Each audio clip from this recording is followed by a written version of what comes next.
Hi guys, welcome back to my channel. So here is a simple way that you can exfoliate your lips using sugar honey. So sugar is really nice for your skin because it helps to do away with all the dead cells, and coupling it with the honey is just a nice way to moisturize you and give you a really nice succulent look.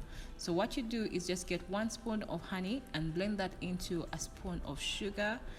Just make sure you have a really nice consistency, so you can use a spoon or a spatula to just blend everything together until they are mixed well in equal parts. Now after I do this, I just proceed straight away to apply this on my lips. Make sure that your lips are clean and just gently scrub. Don't be so harsh because then you're actually going to damage your lips. You can leave the scrub on for around 10 minutes, and after that you can feel free to take it off using warm water. Soon as I wash off the mask, my lips are looking much better and they're looking more pink.